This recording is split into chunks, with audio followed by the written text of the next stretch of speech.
Maggi बनेगी और सब में बटेगी. तर मित्रांनो, या विकेंड राईडला मस्त पाऊस झाला आहे आणि अशा वातावरणात आता गरमागरम मॅगी खाण्यासाठी, म्हणजेच मॅगी बनवण्यासाठी, म्हणजेच मॅगी बनवून खाण्यासाठी आम्ही एक छान जागा शोधतोय. आता मॅगी बनवण्यासाठी आपल्याला लागेल स्टोव आणि मी तुम्हाला गंमत दाखवतो.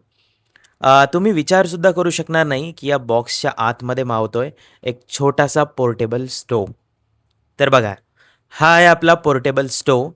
याला मी बाहेर काढतो आणि हा अनफोल्ड होतो अशा प्रकारे आणि त्यानंतर याचा ओरिजिनल साईज असेल एवढा आणि इथून आपण अटॅच करणार याचा गॅस सिलेंडर आणि इथे बघा अटॅच्ड लायटरसुद्धा आहे. म्हणजे सेपरेटली लायटर किंवा माचीस कॅरी करायची गरज नाही. आणि हा आहे ब्युटेन गॅसचा सिलेंडर. तर तो या ठिकाणी असा अटॅच होईल आणि हा आपला पोर्टेबल स्टोव आहे वापरासाठी रेडी. जर तुम्ही हा व्हिडिओ इथपर्यंत पाहिलाच आहात, तर आता आणखी 1 मिनिट थांबा.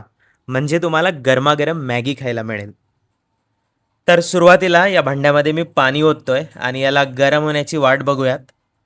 आणि माझ्या आजूबाजूला बघा, ही सर्व मंडळी मॅगी तयार होण्याची खूप आतुरतेने वाट बघतायत.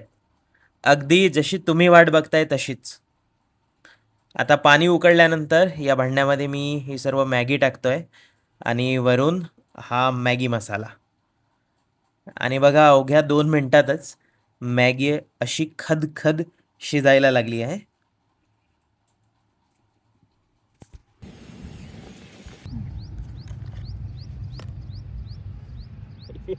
तिचे एक्सप्रेशन कॅप्चर करा सगळ्यांनी. पिंके खा लवकर, एवढा भारी येते तुम्हाला दाखवतो सिरियसली बघा व्हिडिओ कसा आलाय तुम्ही मग सांगा. सुरुवातीला म्हणालो होतो ना, मॅगी बनेगी सब में बटेगी.